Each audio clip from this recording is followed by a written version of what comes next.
What's going on, YouTube? This is Aaron Schvini here, back in the beautiful state of Texas, and we have another wonderful guest on our real estate and construction podcast. We have John from Dallas, Texas. How you doing, John? I'm doing well. And yourself, Aaron? Hey, I'm doing great this beautiful day. It's a Monday, so I'm looking forward to getting the week right and finishing this month on a strong note. Yeah, that's the plan. Yeah, absolutely. John, I'm excited for this show today for many reasons. And I know that you wear a lot of different caps, realtor, investor. I know you do a little bit of building. And I'm curious about your experience working with builders, working with new construction properties. So I'm looking forward to getting into a great show with you tonight. Yeah, same here. And I want to take the time to say thank you for having me.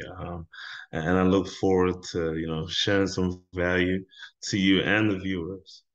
Yeah, absolutely, John. So, for those of us who aren't too familiar with you, would you introduce yourself, please? Absolutely. Yeah. So my name is John Evbuomwan. I'm here in the Dallas-Fort Worth area. I've been working in real estate since September 2015. That's when I became a licensed real estate agent. And I got into investing in 2016, and I would say 2017 is when I kind of took off with all the caps of being a realtor, being a construction manager, along with being an investor, especially in the wholesaling part of investing. Yeah, yeah, absolutely. And one thing, I guess like we said, you wear a few different hats. And one thing that I found really captivating was on your social media, you call yourself the Renaissance man or a Renaissance man. Could you describe to us what exactly that means in this context? Wow, I'm glad you asked because people have been asking me that lately, especially in the last podcast I did. When I say I'm a Renaissance man, I'm saying I'm a creative. I'm a mastermind. Of course, people think about the artist, and I am a creative. And for me, I understand that in business, you have to be creative. You have to be a problem solver, and so you have to think outside the box. So for me, I implement my creative side even in business, and I just love arts. And there's a lot of art even in construction. There's a lot of um, skill that the one has to implement to make sure that they're providing good service and providing good customer service and serving humanity. And I love that, John. And I find it interesting because maybe a lot of people wouldn't exactly think that, right? You think construction, you think I have numbers, I have materials, I have a job to do. That's it, right? I'm in finance, I have numbers, I have a job to do. That's it. But it's interesting how you're able to look at it at a different angle and kind of put that art aspect into it. Yeah, absolutely. One thing I've realized is that, everybody comes from different walks of lives and they think differently and their verbiage is a little bit different. So I've just learned to meet people at their worldview, their understanding of how they view things. And so it's almost like in business they say, don't just use the big words but get to understand who they are. And you really have to get into the place of how they make decisions. Like do they think more versus do they feel more or do they just go off of that gut reaction? So it's just learning the nuances of people. And I think that does stem from my creative side and my I mean maybe my intellectual side as well, but being creative just means you're somebody who kind of puts on a show in a sense to present an idea to people, give people that vision, whether it's me helping someone buy a home, whether it's getting them to make an investment decision, and et cetera, et cetera. So for me, it's always about being creative and understanding people because though you deal with brick and mortar, you're also working with people. You're dealing with people, and so you have to be able to connect with people and not necessarily entertain them per se, but just to get people to trust you and get people to understand where you're coming from, and present the dream, present the journey of how to execute a transaction or anything that needs to be done in real estate.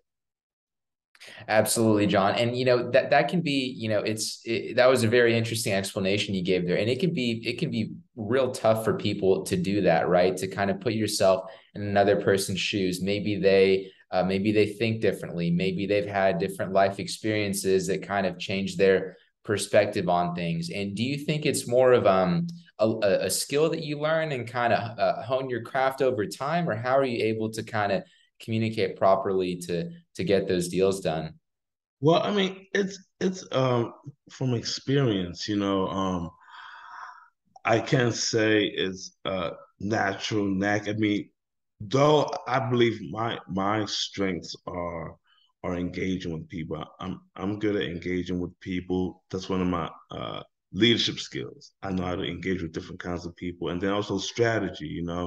Um, I believe one of the best ways to be more efficient and effective dealing with people, whether they come from a different background or not, is really asking a lot of questions, getting to know them, and like I said, just being a problem solver. Like you hear those cliche terms in business, pressure points, or the stress uh, things that they're going to, so you can help them, so you can do the transaction.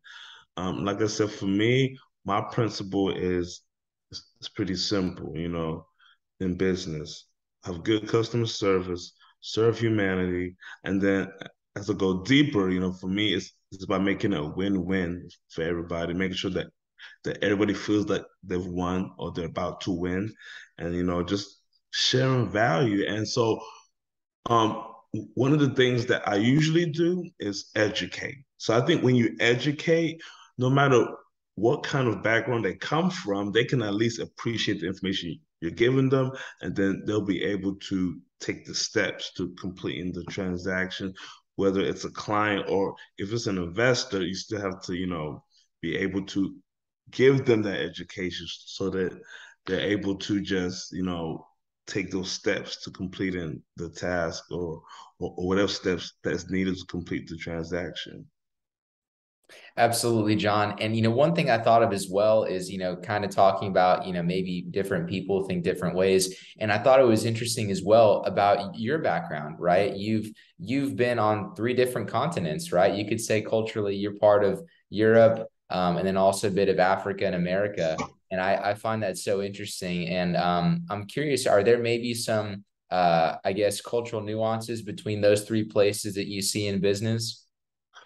Well, that's a very good question. I've worked in different sectors in real estate, construction, where it's predominantly Hispanic. And, I've worked as a realtor, of course, where it's more diverse. And, as an investor, it's more or less the same thing as a realtor, is more diverse. And I think one of the things I've learned is to know when to put on the hat to relate with people. Like my Espanol is poquito, but I've learned to connect with people and understand the way they view things. So I think it's very important to understand people's background and their culture. You know, I was in London for a few years, and I've African roots, and I've been in America for about 27 years now, or pushing 27 years. And just being around different kinds of people, I think has helped me. And at the end of the day, it's about respecting people's worldview, and seeing how we can all come to the table to make it work. There are going to be some times where you don't understand certain ethnic groups and certain kind of cultures, but it's very important that you do a good job. I think that kind of trumps everything. Like if you do a good job and you're a master of your craft, that is the most important thing. As it pertains to dealing with people from different backgrounds and cultures.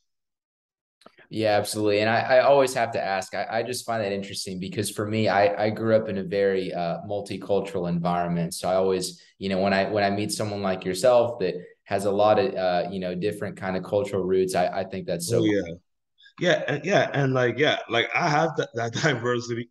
Like I've been in the middle class, the upper class, and like I've been around different groups. And one thing I've learned is that we're all people, of course, people like to size you up and class you, but for me, it's like I said in business, it's about, you know, being nice to people and not necessarily trying to come across as pompous and like you are the guy or you're the man, you're the guy, but making sure that you treat people right, and that's just my values.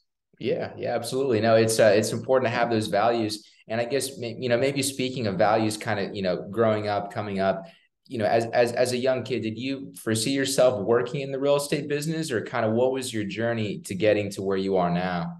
That's a very good question. Wow. So like I grew up like some kids, just very spacey. And speaking of that, like I wanted to be an astronaut when I was little, and the older I get, the more I realize that a lot of kids wanted to be an astronaut. But growing up, I just was just very adventurous, very diverse, and even to this day, I've dabbled and dabbled into so many different things, and before I got into real estate, I would always go to business networking meetings. So like I'll learn about everything. And I was just like a kid in the candy store. So if there was a business marketing meeting in Fort Worth, I would go. Arlington, I would go. In the Dallas area, I would go. And so I was learning a little bit of everything, but it wasn't until about 2014, my mother was like, "Hey, have you ever thought about doing real estate?" And I was like, well, I ain't really got a lot going on for me right now. Like I was finding my way at that time. So I said, sure, let's just do it. And it's funny because before then, I would always do little things like I would sell cars for my family, sell equipment that's not been used before. And like I got used to talking to people. So I think that really prepared me. But yeah, 2014, my mother brought it up to me, and I remember just putting my head down and going to Champions Real Estate School. Didn't tell nobody. Like I just put my head down and started going to all the classes the second they hit the schedule. And before you know it, I just became an agent. And so like I wasn't planning to get into it, but it kind of found my way into my life, and it really fit my values at that time, the values that I still have now, and that still have ownership to build wealth. And I know that you can do that in real estate. Absolutely. And one key thing you said there was kind of that ownership, right? Do you think it's more of what is it about real estate it speaks to you? Is it more of the time freedom, or kind of being responsible for yourself, or what really speaks to you and drives you in this business? Well, initially back in 2014, I was, like I said, in the mindset of ownership. I realized that a lot of people in my community don't understand what real ownership is, building wealth and leveraging that. So I wanted to be an example for my peers, people that look like me, people that were younger than me, even people that are older than me when need be. And so now, of course, I have those same values, but I'm also thinking about freedom, like you've alluded to, and being able to leverage my time, my energy, and also focus on other industries that I've been blessed to get into. And I don't want to be in a place where I have to work in my businesses, but I want to be able to work on and just kind of oversee, so I don't have to, burn the candle from both ends, right? And be so stressed out. But I do want that freedom, and I do want to get to a place where I can do more philanthropy work, and yeah, just focus on leveraging time, because that's the one thing I can't get back, right? I've made money, I've lost money, I've had my peaks and valleys, but time is very crucial for me. Yeah, I think that's so cool, kind of that freedom aspect. And one thing I thought was neat that you said was also in a way kind of that philanthropic maybe spirit that you have, and also kind of giving back to people. What is it about kind of giving back to maybe people that I guess you said are a bit younger than you, or offering some sort of mentorship. What about that really speaks to you? Yeah, like it's just about mentorship. It's about helping people who are next up. Like you went through your ups and downs and you want to help the people that come after you, so they don't have to go through the long learning curve that you went through. So I want to serve humanity. I want to be that person who's wealthy in knowledge, wealthy in reputation, and somebody who measures success by the people that he affects. And even with philanthropy, I just came off the plane. I just came from Mexico, and I don't know how many mission trips I've been on. I think it's over 10 now.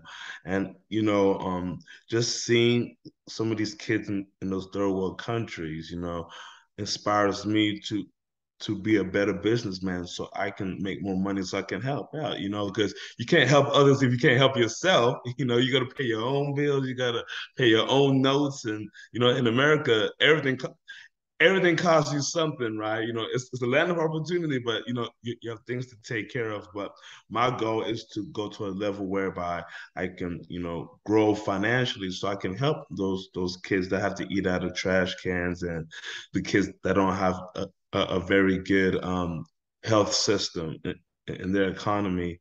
So for me, those are the things I think about, and those are the things that push me. Yeah, I love it. And that's it really makes you thankful, huh? I mean, it's one of those things, you flip a light switch, you're thankful to have electricity, you're going to work, you wake up in your air conditioned, home to go in your air conditioned car to get your air conditioned office, right? So we're very fortunate over here. Oh, absolutely. And like, it just makes me, like you said, really, really appreciate, And so like I'm blessed. I mean, I'm no better than them. So, and I just feel it's one of my callings to help those that have a hard time helping themselves. Yeah, absolutely. And I'm curious as well that philanthropic sense, when you were in Mexico, is it more of are you performing construction stuff? Are you building, or are you like, what exactly is it? Yeah. It's nothing real estate. So Uh, so I've been to Central America, I've been to South America, and Mexico's part of North America, I believe. I didn't do well in geography, but I think that's where it is. But yeah, so most of the time it's feeding the children, it's back to school supplies for the children, and it's helping churches out too, construction wise, like if they need finances for their structure. And yeah, it's medical. So it's medical, feeding, back to school, and also leadership training with the team that I go with. And so yeah, it's really a blessing, and of course it costs money. It costs money. And some people feel uncomfortable talking about money, but money is important, and I'm blessed to have these resources under my belt to make money and build wealth. And so my goal is to utilize that to contribute to those missionary assignments. Yeah, and I think that's so cool. It's one of those things, right? You need to, you obviously want to help other people, but you have to fill your cup to be able to pour it for someone else. And I think it's so cool, kind of how you mentioned how a lot of, your that missionary work, down in Mexico and Latin America, it motivates you to be a better businessman, back here in Yes. Texas.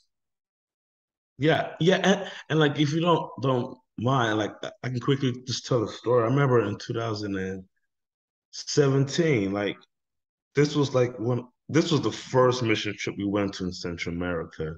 This is when I saw the kids eating out of trash cans. Like we went to like the most uh disenfranchised part of the area we went to in Guatemala.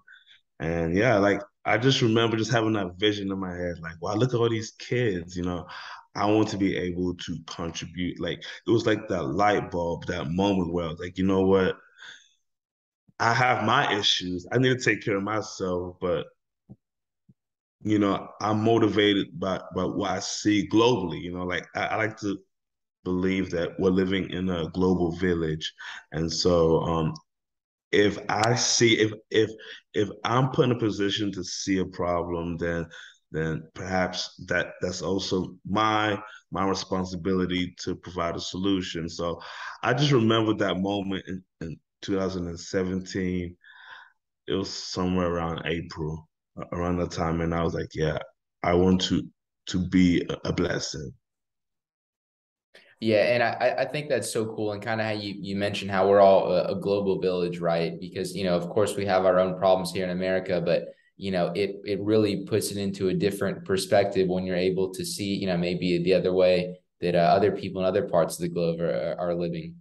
Yeah, absolutely. Definitely. And I think it's so neat. I know we mentioned before, but just really how a lot of your experiences down there in Latin America really propels you and into being a better businessman as well. And you talked a bit about, your experience in the real estate business, and I know you're also a realtor. So, maybe kind of shifting gears here, could you tell us what you think is the most important thing when working with a realtor, when doing new construction? Because you're on the new construction side, right? Yes, yes. I've done a lot of new construction. That's how my real estate agent career took off. I was doing a construction management for infrastructure in Northeast Texas.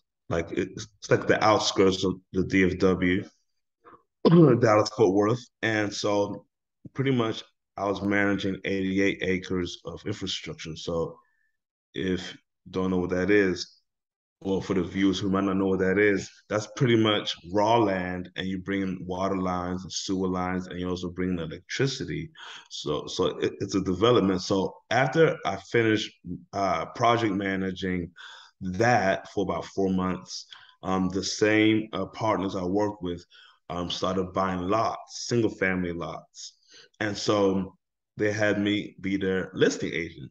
And so I listed these homes, and the thing about it for me was, okay, I'm listing these homes, they're new.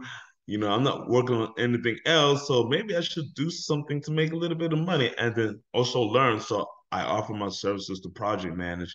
Then before you knew it, I became the general contractor. I was working with the city as a general contractor. I was talking to the engineers of the city, talking to the inspectors of the cities, and I was understanding all the steps, working with the surveyors, the architects, the engineers that work on the foundation of the new construction. So that's just a little quick spiel of how I got into it. Now, to answer your question, um, can you repeat it again?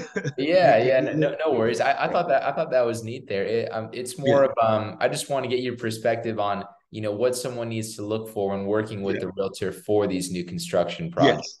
Yes. Yes. So very good question. So I've been a GC, being a listing agent that's helped buyers buy, and I've also been a buyer's agent that's gone to a builder that was building. And the one thing I think is very important is to, first of all, trust a realtor, trust somebody who's fiduciary to you. So for example, let's say Mr. Aaron here is going to buy a new home in the new subdivision. With all due respect, the salesmen that work for the builders, they do a good job, but they're for the builder.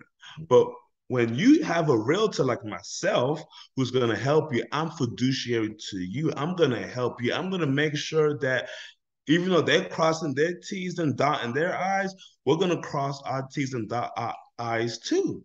You know, so I'm going to make sure that you get the best rate for your pre-approval, because of course most builders are going to want you to use their lender because it's all a business relationship. But I'm going to make sure that you feel comfortable, if it's just you or you and your family, your partner, to make sure to make the right decisions, in financing, and then understanding the difference between a spec home and a custom home or a spec custom, understanding stuff like if you want to make a change in a home, that's going to come out of your pocket. So I'm going to give you that education. So I think it's very important to get educated by a realtor. Don't just trust the salesman. Now, you can choose to do that, by all means, to each his own, but I humbly believe that you should trust a realtor, even if they have a salesman that's going to be helping you along the way. As a realtor, I'm going to make sure you get an inspection.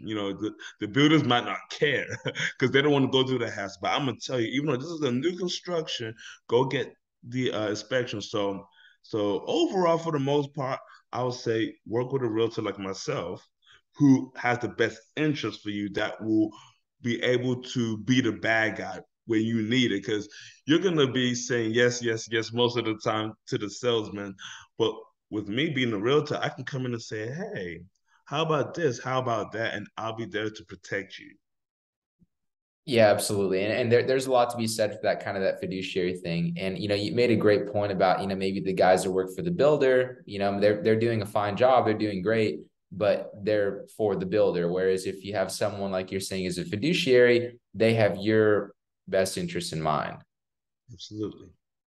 Yeah, no doubt. And and you did an interesting job kind of describing, the services you offer. So it sounds like, you were the listing agent. And then could you also talk a bit, I know you mentioned it briefly, but also the project management side, why is that sort of experience important for a realtor to kind of know about? Wow. Well, first of all, Aaron, I'll say this. Not all realtors have my path. So like I'm blessed. I was literally injected with the knowledge. It got to the point where the head GC would leave me on site. I mean, I'll go there every day and just make phone calls and just make sure all the steps are being done. I would say when you understand the process, you're able to explain better and sound more educated for your client, and you're able to know what needs to be corrected. Because here's the truth: most people that are gonna do something for you are not gonna have the best interest of heart like you do. They're just trying to get the job done, and unfortunately, sometimes people will do a shabby job. So it's very important for a realtor to understand what needs to be taken care of. Like I'll give you an example. When a home, especially in Texas, where it gets really hot, when a home gets finished, the final inspection, the CO is done, it's very important that the the new homeowners to be are educated to water the foundation. They have to. Mm-hmm. So things like that I can give to my client, and so that seems like a very small thing to some people, but it's a big thing. The foundation is very important because sometimes you can start getting cracks in your ceiling. The baseboard starts separating. I've seen it before, so that's just one example. But as a project manager, actually, I've worn all the hats: project manager, general contractor, superintendent. Being the micromanager, being the person that goes to Home Depot and Lowe's and talks to the framing company and the brick company. Like I've done those things, and what it does, it just makes you sharper and helps you provide a good service for your clients. Absolutely. And that you made a very interesting point about the foundation as well. I mean, the foundation is it's the base, right? It's a very important part of the home. It's what it's standing on. Yeah, absolutely. And like when the foundation has issues, like it can affect other things, in the house, and like it's a snowball effect. So it's important that you educate your clients, because like you can't just be the realtor that says, "Hey, buy this house," and then you get paid and keep it moving. I mean, of course, money is important. We all want to make money, right? Like I said earlier, we shouldn't, run away from talking about money. But what is more important, like I said, is customer service, serving humanity. You want people to be like, "Hey, Aaron, like I worked with him, and you should work with him too, because he got me right, and that's what I want to do." And I know that sometimes we can get lost in the whole money chase, but it's very important to be able to provide good customer service, because then in the long run they'll appreciate you, and like they won't feel like you, like in a funny way to put it, like you use them almost, but like, we want to make sure it's value for value. And as Mhm. real estate professionals, it's our duty to give them the best knowledge, especially if we know it, give it to them, And sometimes if you don't know it, then you have to gain that knowledge. And like I said earlier, that comes from experience. Yeah, absolutely. And there's definitely a lot to be said for that, kind of creating those win-win scenarios like you're talking about. And one thing I'm curious about as well, at least here in Houston, I'm sure you see it in Dallas. I see someone who, maybe they build a home, they're a local home builder, but they also list the home themselves, right? So could you maybe talk a bit about, would you suggest that for a builder to maybe get licensed and also list their own homes? Or is there a true benefit to, hey, you're solely the builder, and then my guy John is going to be the one that's going to list it? That's a very good question. And like I said, I've been the listing agent. One time I was even intermediary. I was the listing agent, I was the buyer's agent, I was the GC. And some things like that could work. Now for a builder to list the home, wow, that's pretty interesting. I know most builders, what they do is they just, market themselves, and they don't even have to put their property on the MLS. So they just kind of sell it themselves. And then if a realtor comes, then there'll be a buyer's agent with the builder, if you would. Or sometimes builders will use listing agents. But to answer your question, that's very interesting. I believe when there is less conflict of interest, it makes people more comfortable. So if that answers your question, Yeah. good. If it doesn't, then Yeah. I would say personally, because I've looked into building for myself, and I've always felt like, okay, if I build for myself, honestly, I will list it myself too.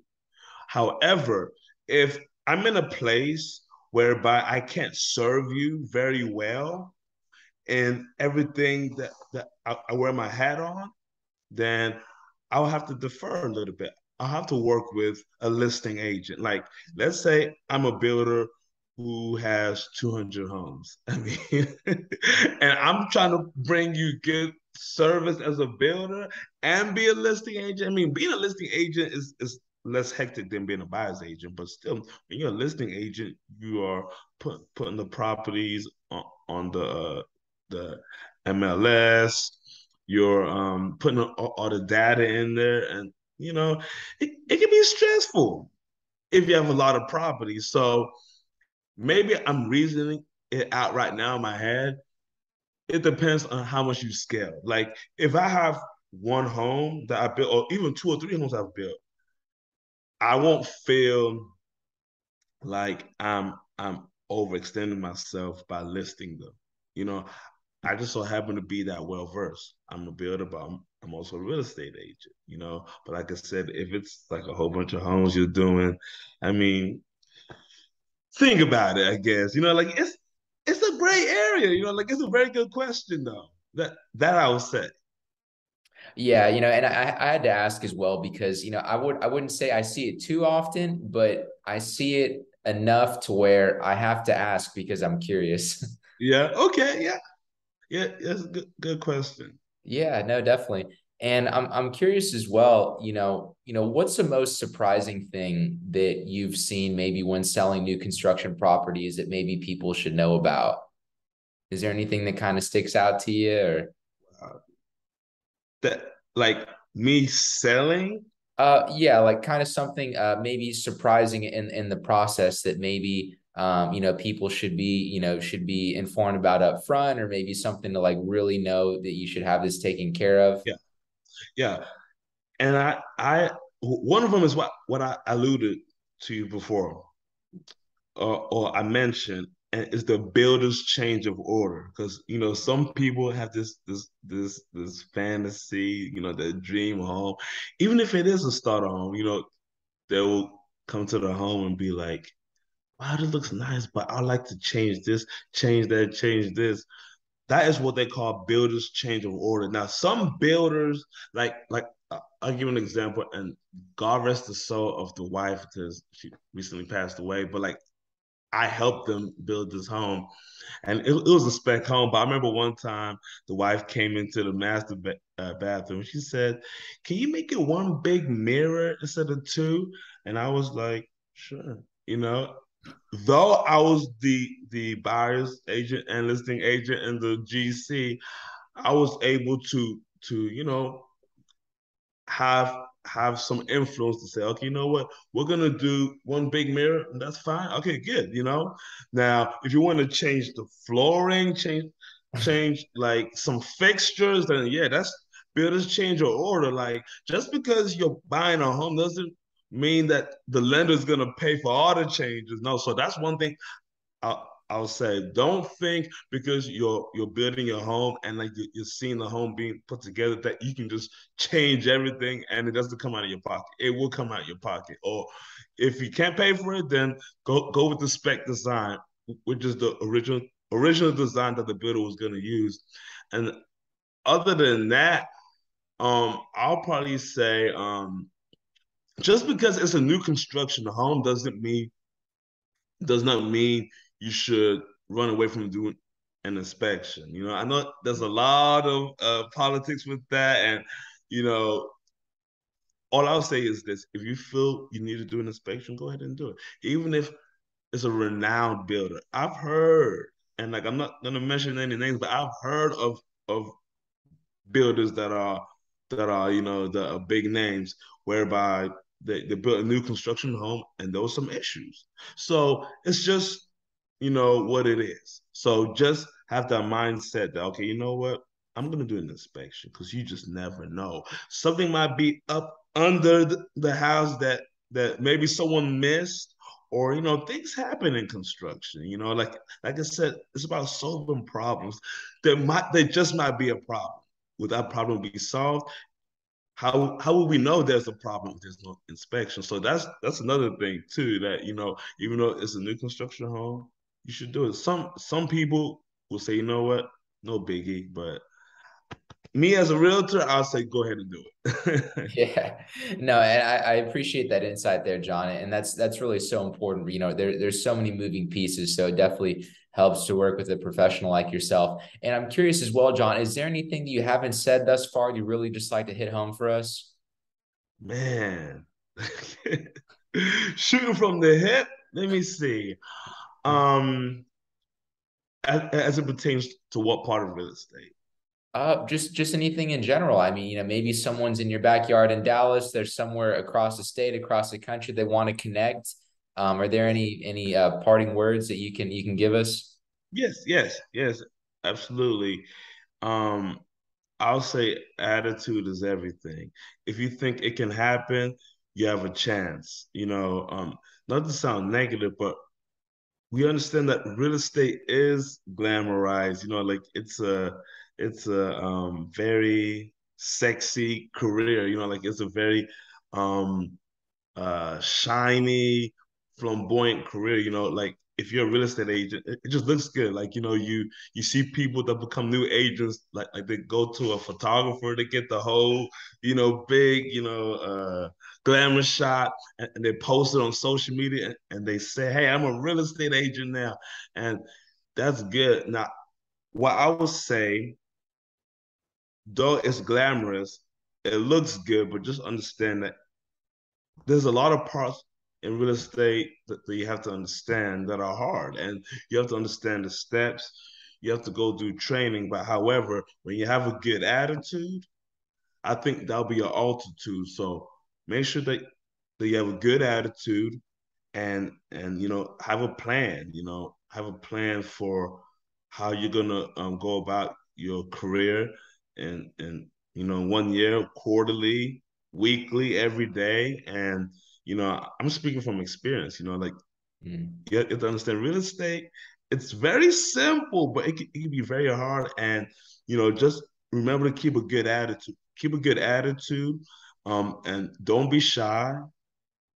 Kill your pride, and Go out and let people know what you do. Text everybody in your phone, text everybody on your social media, tell the world. But just remember, have a good attitude, because I believe when you have a good attitude, you're putting yourself in a position to have a good altitude in this business.